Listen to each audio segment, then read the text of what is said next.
Well, as this movement gets ready to enter into its third month, another chapter in this story is being written now about those who usually write the stories themselves.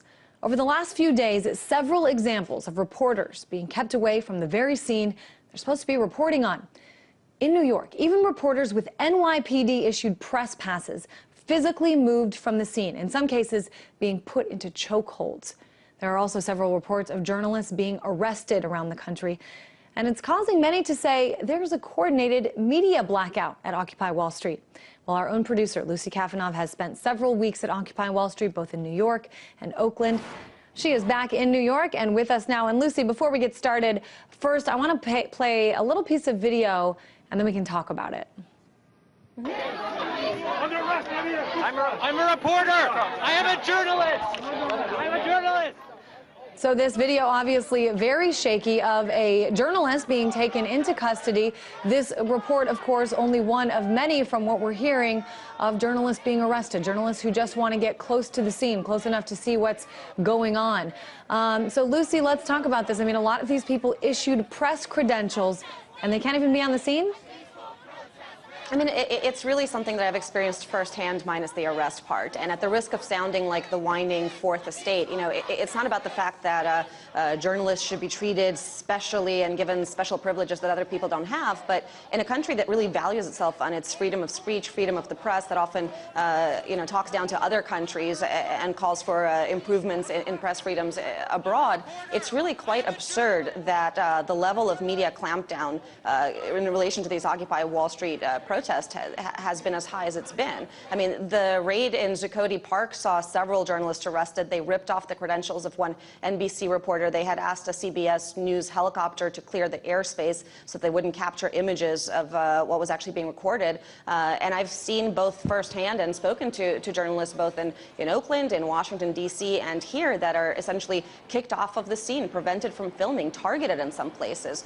We even have video of police officers using these high-powered strobe lights to blind the video cameras to prevent from filming. And it's just bizarre that, you know, in the United States, this kind of thing could happen. It almost feels, one veteran journalist that I spoke to said that it was easier to get access, you know, when he was embedded in Iraq than it was covering some of these Occupy Wall Street protests. Wow, that's so interesting. I don't know if this is necessary. Yeah, go ahead. Well, and Lucy, we did see, you were just in Oakland a few days ago, and we did see while you were doing a report, talking to the camera, you were even sort of pushed out of the way by authorities in the middle of your report.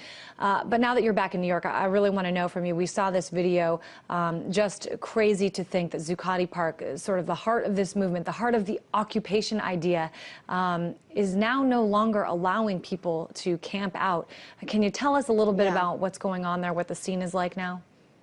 It was quite shocking. So I went down there today, almost completely empty. In fact, there was probably more police officers there than actual protesters. A really, really strange sight not to see any of the infrastructures there anymore. One interesting thing is, although there's a lot of police officers there, I talked to one gentleman asking him if he was NYPD. He said that he was a private security guard hired by Brookfield, refused to give me the name of the company, but the fact that this private public space that's dedicated to for public use 24 hours a day is now guarded not only by police department officials but private security guards is quite absurd. I mean, to prevent against what threat? People with tents, people expressing their First Amendment rights.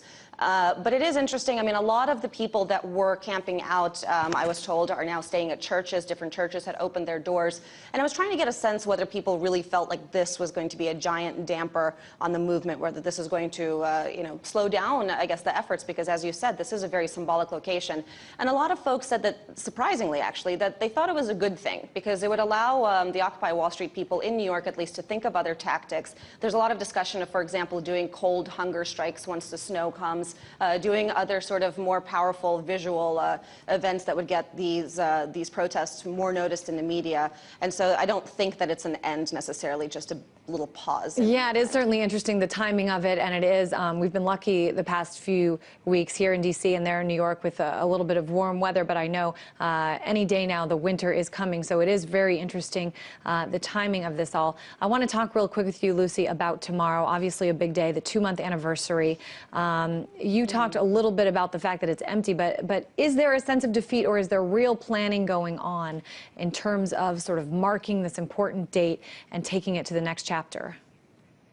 Well, I really think that tomorrow is going to be a big test for Occupy Wall Street across the country.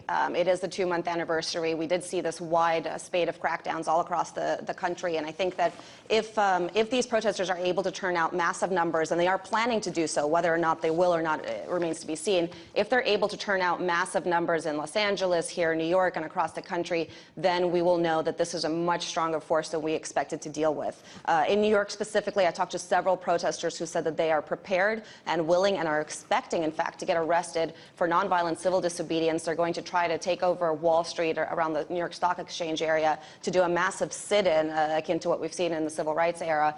We also know that there's other actions throughout the day, but at 5 p.m. there's going to be a massive rally with unions, union leaders, MoveOn.org, and other groups organizing. So we think the numbers will be really big, culminating in a giant march across the Brooklyn Bridge. And of course, hopefully we won't see the same kind of response by the police on the Brooklyn Bridge like we did last month when nearly 700 people got arrested there. But I do think it'll be a major test for this movement. If they can really turn out those numbers despite not having Zuccotti Park, despite the crackdowns, it's a much more powerful force than we realize. And as we have since day one, since September 17th, we will be there covering it all around the country.